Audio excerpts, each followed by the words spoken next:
भाई देखिए, जिस तरीके से हम लोगों की जो रणनीति रही, जो हमारे माननीय नेताजी हैं टिकैत साहब, उन्होंने कहा था कि हमने बीजेपी वालों के लिए बहुत बढ़िया वैक्सीन बना ली है और वो वैक्सीन बंगाल में बहुत बढ़िया काम करी। अब उसी वैक्सीन को हम उत्तर प्रदेश के चुनाव में और उत्तर प्रदेश के साथ जितने राज्यों के चुनाव हो रहे हैं वही वैक्सीन वहाँ भी लगाई जाएगी। अब वो वैक्सीन क्या है, हम जाएंगे जहाँ भी चुनाव हो रहा है, हमारे किसान नेता वहाँ जाएंगे और लोगों से बात करेंगे, लोगों को समझाएंगे कि बीजेपी किसानों के, आम आदमी के और मजदूरों के खिलाफ किस तरीके से काम कर रही है, किस तरीके से पूंजीवाद को बढ़ावा दे रहे हैं, किस तरीके से ये अमीरों को लाभ पहुंचा रहे हैं और किसानों को नुकसान पहुंचा रहे हैं। जैसे मोदी जी बोलते हैं ना कि जो कृषि कानून है इससे सिर्फ बड़े किसानों को नुकसान है, छोटे किसानों को नहीं है, तो ये भी वो तोड़ने का काम कर रहे हैं किसानों को। उत्तर प्रदेश में कहा जाता था, योगी आदित्यनाथ ने कहा है कि जो अपराधी हैं या तो अपराध छोड़ दें, माफिया देश छोड़ दें, नहीं तो उनकी जगह जेल। उनकी जगह जेल नहीं है, या तो उनका एनकाउंटर कर दिया जाता है अपराधियों को, या फिर वो बीजेपी की शरण में आ जाते हैं। जो अपराधी बीजेपी की शरण में पहुंच गया वो सारे अपराध उसके माफ़ हो जाते हैं। अब चाहे वो हमारे मुख्यमंत्री जी हों, मुख्यमंत्री जी के ऊपर भी 100 से ज़्यादा आपराधिक मामले लगे थे, लेकिन जैसे ही ये मुख्यमंत्री बने इन्होंने अपनी पहली कैबिनेट में अपने सारे मुकदमे रफा दफा करवा लिए। इसके बाद इनके मंत्रिमंडल में जितने मंत्री हों, जितने करप्टेड मंत्री थे, इन सबके इन्हें केस मुक्त कराया गया। इवन ये लगा लो कि जो हत्या के और बलात्कार जैसे जघन्य अपराधों के अपराधी थे वो भी बेल पे बाहर हैं। तो अपराधियों के लिए इस समय सिर्फ एक ही जगह है, भारतीय जनता पार्टी। अगर वो भारतीय जनता पार्टी ज्वाइन करते हैं तो अपराध मुक्त हो जाते हैं। आप देख लो, साध्वी प्रज्ञा भोपाल से सांसद है, उसके ऊपर आतंकवाद के केस लग रखे हैं, और ऐसे पता नहीं कितने सांसद और कितने विधायक हैं। और एक सर्वे में ये बताया गया था कि इस समय जो मौजूदा संसद है, संसद में बीजेपी के 300 से ज़्यादा विधायक हैं, उसमें से 54 विधायकों पे हत्या या बड़े आपराधिक मुकदमे लगे हुए हैं इस समय। तो आप इससे अंदाजा लगा लीजिए कि क्राइम और अपराध को बीजेपी बढ़ावा दे रही है। आप नहीं मानते कि योगी ने अपराध मुक्त प्रदेश बना दिया? बिल्कुल अपराध मुक्त प्रदेश बना दिया है। अपराध सिर्फ जो है जमीन पे दिखाई दे रहा है, अपराध मीडिया में नहीं दिखाई दे रहा, अपराध प्रिंट मीडिया में नहीं दिखाई दे रहा है, अपराध टीवी पे नहीं दिखाई दे रहा है। क्योंकि कोई भी आपराधिक मुकदमा, कोई भी घटना होती है इस तरीके की, तो उस घटना को कभी थाने में नहीं लिखा जाता है, और जिसके साथ जो घटना होती है, यानी कि जो बेचारा कल्पित होता है, जिसके साथ ये दुर्घटना होती है, तो उसको सताया जाता है, और जो दबंग लोग हैं तो सरकार उनका साथ देती है। अभी जिस तरह से उत्तर प्रदेश में जिला पंचायत के चुनाव हुए, जिला पंचायत अध्यक्ष के चुनाव हुए और ब्लॉक प्रमुखी के चुनाव हुए, उसमें बीजेपी ने अच्छा खासा वो आपने देख लिया है, जगह जगह इन्होंने साड़ियाँ खिंचवाई हैं बहनों बेटियों की और गोलियां चलवाई हैं। अलीगढ़ में एक ब्लॉक जो प्रत्याशी था ब्लॉक प्रमुख के लिए, उसको गोली मार दी गई है, और 2-3 जगह साड़ियाँ इन्होंने खिंचवाई हैं। और जो प्रत्याशी नहीं बैठा है इनके खिलाफ, या जिस प्रत्याशी ने नामांकन करने की कोशिश की है, तो उसके घर पे डंपर चढ़वा दिए गए हैं, उनकी प्रॉपर्टी सील करवाई गई है, उनको जेल में डालने का काम किया गया है, उन्हें पुलिस प्रशासन के जरिए मरवाया पिटवाया गया है। और इटावा में तो एक बड़ी अनोखी घटना देखने में आई है। जो उत्तर प्रदेश का इटावा जिला है,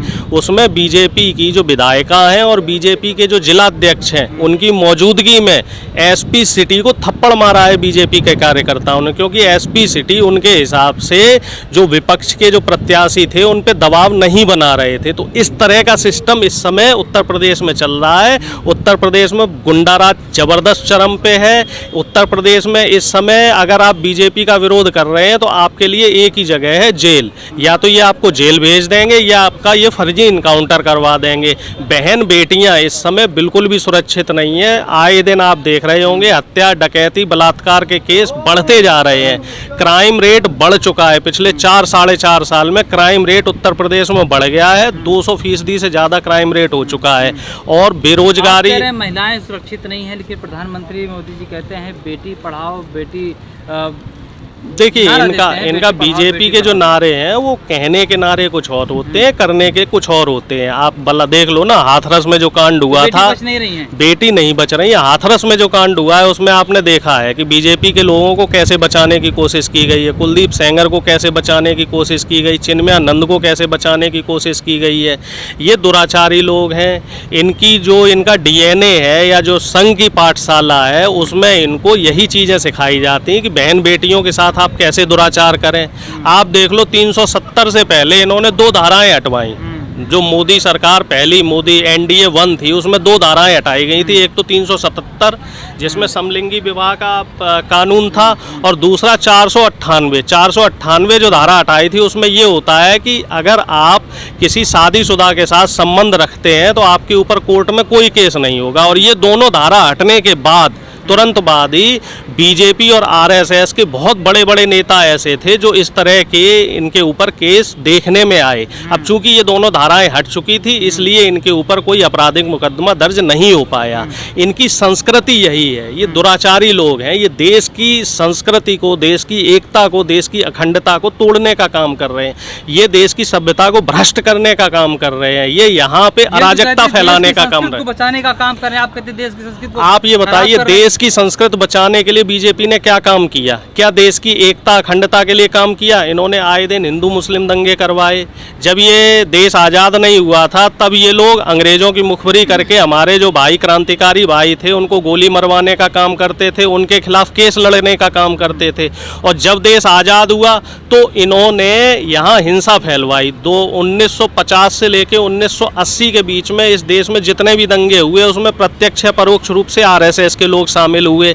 और 80 के बाद जब जब ये विपक्ष में रहे तब तब दंगे हुए। जब ये कहते हैं ना जो धारा 370 जो लगी थी कश्मीर में, उस समय ये बताइए सत्ता में कौन बैठा था? भारतीय जनता पार्टी ने समर्थन दे रखा था जनता दल को। ये लोग उस समय सत्ता में थे जब कश्मीर में कश्मीरी हिंदुओं के साथ अत्याचार हो रहा था। और ये बदनाम करते हैं विपक्ष को, कांग्रेस को या तीसरे दल को या समाजवादी पार्टी को या अन्य दलों को, जबकि दंगे फसाद करवाने का काम खुद इनकी पार्टी करवाती है। ये लोग खुद षड्यंत्र रच के दंगे करवाते हैं। आप तो कह रहे हैं ना, आप तो मोहन भागवत कह रहे हैं कि हिंदू और मुसलमान का डीएनए, अगर ये कह रहे हैं डीएनए एक है, लिंचिंग हुई है, तो लिंचिंग जितनी भी लिंचिंग हुई है पिछले 7 साल में, इनकी आपराधिक जांच क्यों नहीं करवा रहे हैं भागवत जी?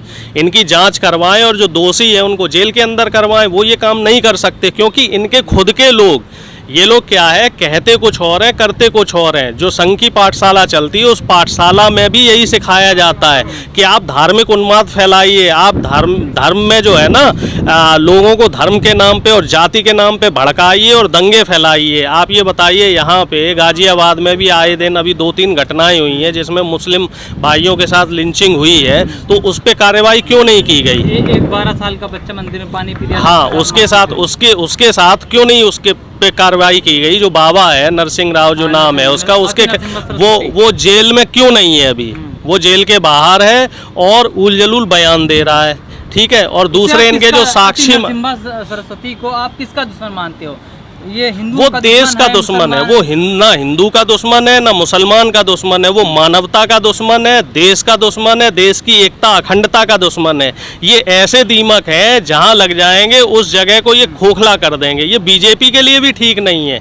ऐसे लोग बीजेपी के लिए भी ठीक नहीं है। बीजेपी जो पार्टी थी उसमें जब तक वाजपेयी जी जैसे नेता थे, अच्छी विचारधारा के लोग थे, तब तक पार्टी ठीक ठाक काम कर रही थी। लेकिन जब से इस पे आरएसएस के लोग हावी हुए हैं, मोदी जी जैसे लोग आए हैं, अमित शाह जी जैसे लोग आए हैं, योगी जी जैसे लोग आए हैं, तब से इन लोगों ने देश में हिंसा फैलाने का काम किया है। मोदी जी की विचारधारा देश हित में नहीं है, देश हित में नहीं है। ये सिर्फ सत्ता हित में है। ये सिर्फ प्रजातंत्र की तरफ काम ना करके ये राजतंत्र की तरफ काम कर रहे हैं। आप देख लीजिए ना, गरीबी की जो दर है वो कितनी बढ़ी है पिछले 7 साल में। गरीबी और भुखमरी जो है वो देश में बढ़ी है। अगर हंगर इंडेक्स की हम बात करें तो पहले हमारा देश 79 नंबर पे था और अब 119वें नंबर पे है। तो आप देख लीजिए 40वां स्थान हम गिरे हैं। अब हम बांग्लादेश, भूटान और जो हमारे जितने भी पड़ोसी देश है, पाकिस्तान, इन सबसे भी नीचे आ गए हंगर इंडेक्स में। और प्रति व्यक्ति आय की बात की जाए तो प्रति व्यक्ति आय भी 42% कम हुई है। और हमारा जो मतलब पहले जो एक आदमी एक दिन में 200-250 रुपए कमाता था, अब उसकी इनकम 150 रुपए रह गई है। तो इससे क्या हो रहा है, इससे देश नीचे की तरफ जा रहे हैं और इसका फायदा किसे मिल रहा है, पूंजीपतियों को। जो देश के 100 टॉप के पूंजीपति हैं उनकी जो आय है, वार्षिक आय है, वो 123% से लेके 500% तक बढ़ी है। ये सीधे तौर पे बड़े व्यापारियों को लाभ दे रहे हैं और जो बीच का व्यापारी है, जो मीडियम लेवल के लोग हैं, मध्यम वर्गीय लोग हैं, इनके खिलाफ काम कर रही है सरकार। ये मध्यम वर्ग को खत्म करने का काम कर रहे हैं। विश्व में सरकार की देश की साखगिरी है और हंगर इंडेक्स में हमारा देश काफ़ी नीचे चला जा रहा है। लेकिन एक तरफ का लोग कह रहे हैं कि प्रधानमंत्री मोदी देश का गौरव है, उस देश को। कौन लोग कह रहे हैं? ये इनके खुद के प्लांट के, इनके खुद के प्लांटेड किए हुए लोग हैं ना, जो इनके बीजेपी आरएसएस के लोग हैं, वही तो कह रहे हैं भाई बहन बेटियां सुरक्षित नहीं है।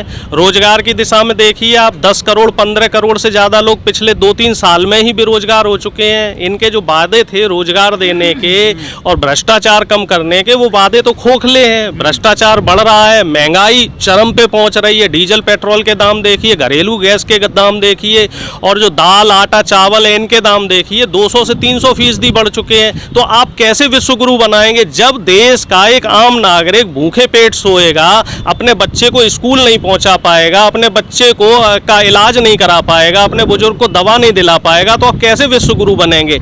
शिक्षा पे ये निजीकरण लाने वाले हैं। चिकित्सा जो हेल्थ है, हेल्थ डिपार्टमेंट, इसका इन्होंने बजट कर दिया है, कम कर दिया, और जितने सरकारी अस्पताल हैं इनको धीरे धीरे ये ठेके पे देने वाले हैं। अभी आप चले जाओ, एक गरीब का बच्चा प्राइवेट अस्पताल में या एक गरीब आदमी प्राइवेट अस्पताल में अपना इलाज नहीं करा सकता। अगर वो 2 दिन 4 दिन भी भर्ती होता है तो 5 से 10 लाख रुपए उसे देने पड़ते। एक गरीब आदमी वहाँ इलाज नहीं करवा पाएगा। शिक्षा बजट की बात कर लो आप, तो शिक्षा बजट इन्होंने पिछले 7 साल में 40% शिक्षा बजट में कमी लाई है। अब ये जितने भी शैक्षिक संस्थान हैं उनका निजीकरण करने वाले हैं और ये प्राइवेटाइजेशन को बढ़ावा दे रहे हैं। सरकार का काम क्या होता है? सरकार जो है वो पीएसयूज को बढ़ावा देती है। पीएसयूज जो होते हैं ना, पब्लिक सेक्टर यूनिट, इससे सीधे तौर पे आम आदमी को, गरीब को लाभ मिलता है। लेकिन ये लोग ये निजीकरण कर रहे हैं। ये सरकार का पीएसयूज में सरकार का भी इन्वॉल्वमेंट रहता है और सरकार की भागीदारी रहती है। सरकार सब्सिडी देती है पीएसयूज का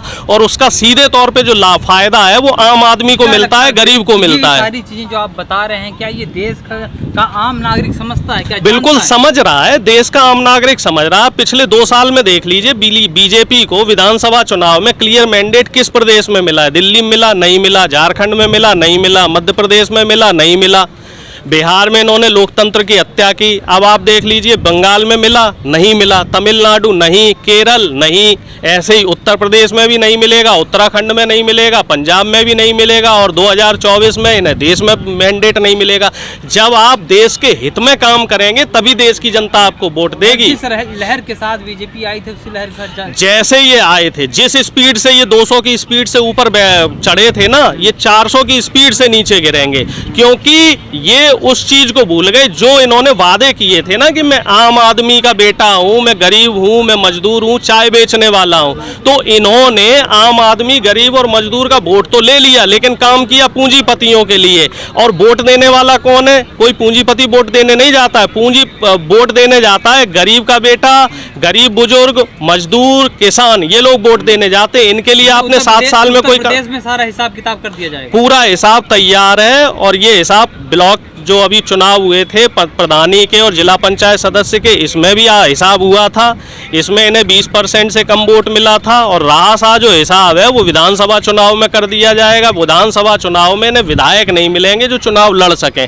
इनकी खुद की जो पार्टी के विधायक हैं वो भी बीजेपी छोड़ने वाले हैं, वो बस सही मौके का इंतजार कर रहे हैं। जैसे ही उन्हें सही मौका मिलेगा, चुनाव पास आने वाला, ये पार्टी छोड़ के दूसरी पार्टी, जो पार्टी मजबूत होगी, जो किसानों, मजदूरों और आम आदमी के लिए काम करती रही है और आगे भी काम करेगी, ऐसी पार्टी के साथ जुड़ेंगे। मजदूर किसान भी ऐसी पार्टी के साथ जुड़ेगा, क्योंकि इससे पहले भी सरकारें रही हैं तो उन सरकारों ने भी आम आदमी, मजदूर और किसान के लिए काम किया है। तो इस बार किसान, मजदूर और आम आदमी उन्हीं पार्टियों के साथ रहेगा।